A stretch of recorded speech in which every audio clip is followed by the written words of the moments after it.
I was watching a video about a North American rapper, and he said, "Bring back King and bring back X." And that triggered me. So, as I studied these two folks, I'm gonna share some thoughts about them that maybe someone on will get the recording and listen to it, maybe learn something, apply it, maybe.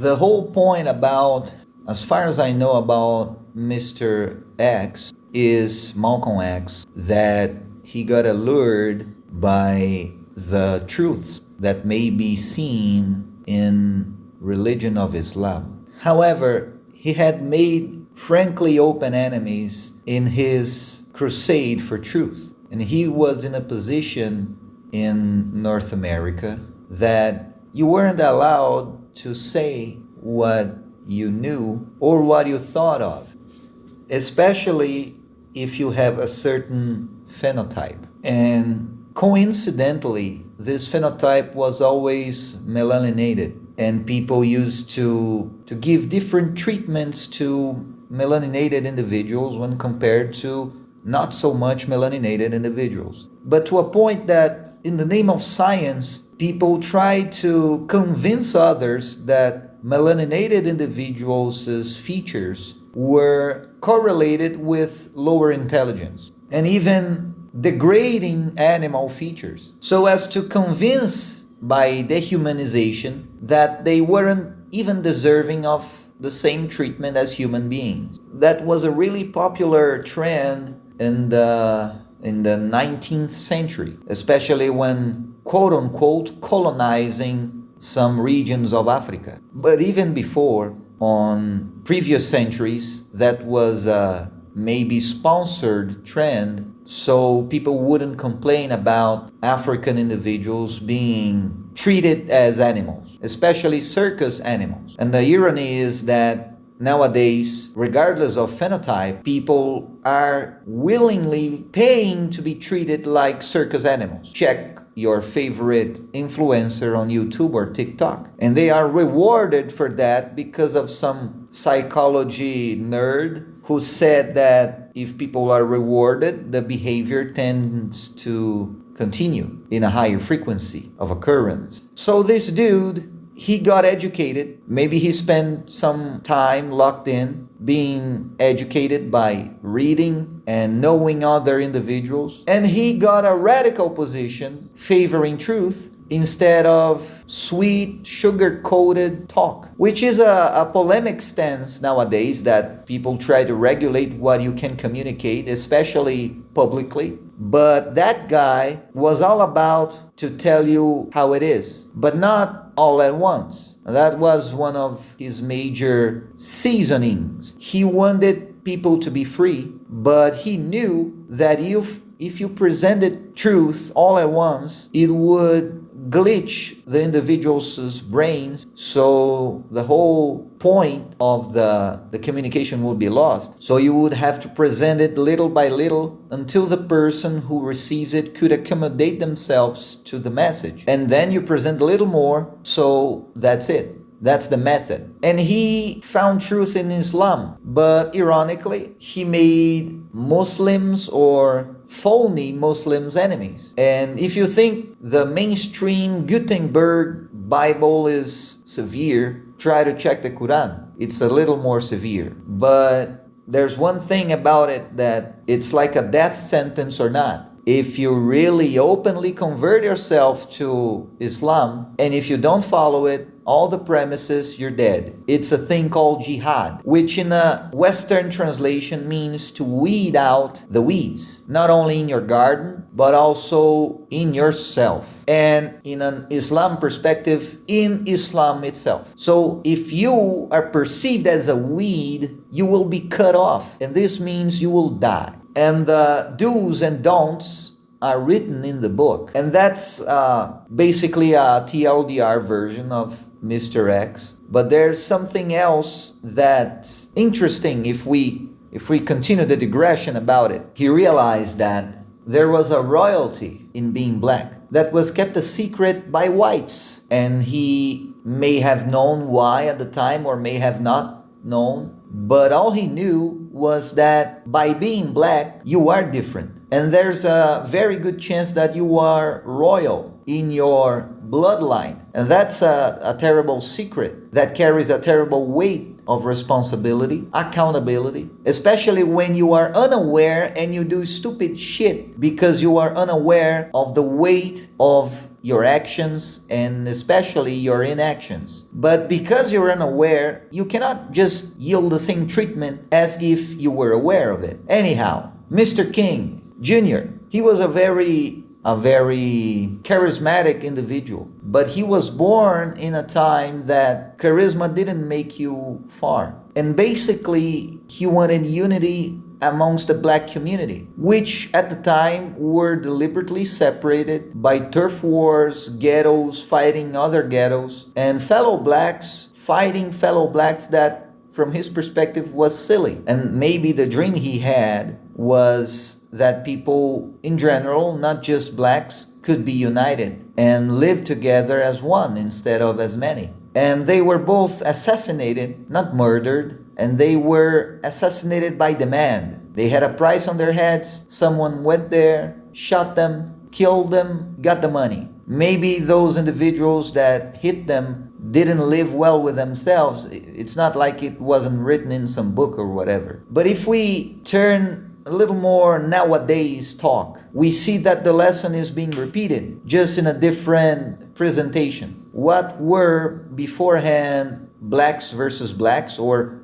blacks versus whites, or even whites versus whites, nowadays we see men versus women. But the catch-22 is men and women come in different shapes and sizes. Maybe in an attempt of some deity that is bored to make people realize that if you cannot understand that men and women are but the same, how about if we introduce this Machiavellian concept of gender? Maybe then you will realize that the whole point of it was to bring people together instead of keeping them separated. But it's not like when you introduce some ingredient to a solution, it doesn't become more complex. The reaction enhances in complexity. And this is what we are seeing nowadays. It's easy to maybe repeat some slogan that trans women are women or trans men are men. That's easy on the theory. But when you analyze over time, you see that society just cannot accept that. Even in a more civilized society like the Nordics or Scandinavian society, they may present themselves socially as being completely acceptable in that fact, as you have seen in Scandinavia, those policies that people could choose whatever the heck they wanted to do professionally, and people with a certain endocrinological makeup chose to do labors or works that were traditionally and statistically more associated with what you would expect from people with those same endocrinologies. So you presented more options, and yet people chose the same as they were choosing back then. So what could be wrong? If you present more options and people choose the same, does the cost of increasing the options outweigh the social prize of being a more civilized society? Yet, if you present more options and there is just one person that may have the courage to actually choose,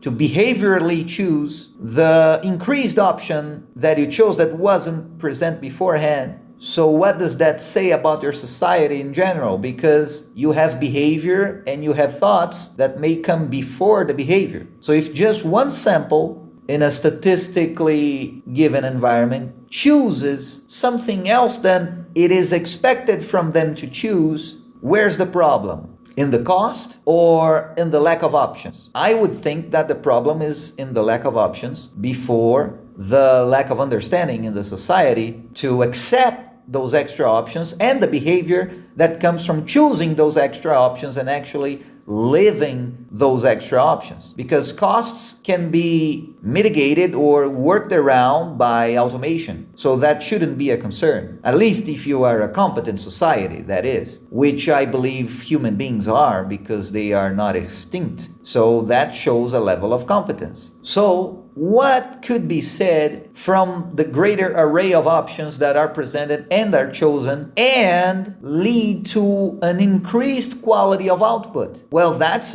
again in the pseudo closed loop of economics in Earth. You would think that, well, we had a cost of increasing the options, but then the output actually increased because of some people choosing the extra options that we provided. So over time, because the options remain the same and the costs decreases over time because of automation, because of infrastructural costs being diminished over time. After all, you've built the structures that lay out the foundation to prepare and deliver these extra options, so you will have a greater return over investment and perpetual assets in a societal standpoint, that is, because of those extra options, and most importantly because of history. So you learn that those characteristics or profiling of people yielded, when presented with those options, yielded better results. So now you know, when you have a similar profile, you may have a greater percentage of having a greater output from those profiles if you present those options. So you narrow down the margin of error because you learned. But that's a theoretical sweet talk. But how about in real life, where people can voluntarily choose not to accept the extra options or reject those who choose the extra options, compromising their output quality? Now we have a more complex problem that we see in real life, especially when you do not accept neurodivergent people or gender non-conforming individuals. So even though they may have publicly made clear that because of those extra options that you presented them, and be those extra options a piece of cloth or a button that you can pin on your outfit, and then you can let the world know that, hey, I like this extra option, I can live better by that. But what if the world doesn't accept you and want to shrink you to fix their broken lives or to fit in their expectations? And maybe they themselves are also broken and just doesn't have or don't have the courage to choose the extra options that you had the courage or the bravery to choose. So without a mediating factor, this is practically a big waste of energy. So this mediating factor could be an agency that has knowledge and proof of knowledge, not just words like I'm saying here. Maybe this agency can prove scientifically with KPIs and indicators of better quality of life, performance, and social integration, productivity, and so on, that because of those extra options, we're not talking about correlating factors here, but causational effects here. Because if you take out the causation pivot, the effect collapses. But in a correlating factor, if you take either or, the other correlated factor still remains. So it's a chain of events instead of simultaneous events. And it's a cascade chain of events or domino effect. So there are not few individuals on Earth that doesn't or don't conform to gender stereotypes. And this is important to make it clear. The point is not about roles. People can perform roles if they're well paid, but what about stereotypes that are endorsed by society and people just feel an increasing upkeep cost of fitting in those stereotypes? And this is beyond acceptance. This is on the understanding sector of a societal life. So it's not just, okay, go on, live your life. This is acceptance. And acceptance could be no harm, but it also means no action, which is inaction. So inaction from acceptance is harmful because sometimes you just need some action that is not harmful. And when you consider all of those complexities that I have been speaking so far, this whole action and inaction becomes complicated to fathom in practice because people get kind of confused about what ought to be done and what ought not to be done to a certain individual. And that's where options become really important. Because let's say that people nowadays say that clothes have no gender, and that's fine. They actually don't have a gender, but people implicitly know that some clothes and some colors are more likely to be associated with certain areas of the gender spectrum. So if you see those individuals, you have a greater likelihood to be treated as one of those individuals that are traditionally and culturally associated with those colors and those outfits. But the problem is that interaction is oftentimes harmful. Let's say if you are a trans individual and you actually are a man, but you may not have the bird of your dreams, or the muscle size that you wanted, or the presentation or the pitch voice that you wanted, and yet you do your best to be portrayed in your conceptually best light. But then some enlightened individual say that you shouldn't wear these kind of clothes because you shouldn't. So that's when the narrative that clothes have no gender stemmed from. It's like, I don't care about your personal opinion on my clothing, so I will wear what I want to wear. But that's a conflicting stance when it comes to treatment in the lenses of society, considering how society has been treating people throughout the centuries. And that is directly correlated with Mr. X and Mr. King's lives and their whole lives, their whole legacies. They were built around this fact: unity, truth. All the rest stems from that. If you have truth, then you have what is not truth. So you have a regulating factor that may be called justice, but then you have semantics. What is just for you may not be just for someone else, and then exponentiality to oblivion. So what could we do as a society? I may not know, but what can we do as individuals that is easier to think about? So why not start with respect? And not respect of, okay, fine, that person is a pretender. That's not respect, that's actually disrespectful.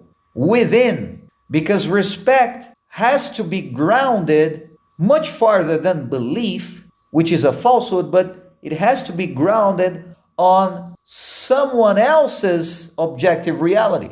And that is objective because of the increased quality and quantity of output that is laid down because of those extra options presented that weren't there beforehand. So that is an objective measurement of how those individuals are objectively better and are living in an objective reality that may not be yours. So when you respect someone else's objective reality, why would you harm them if they are not living your objective reality?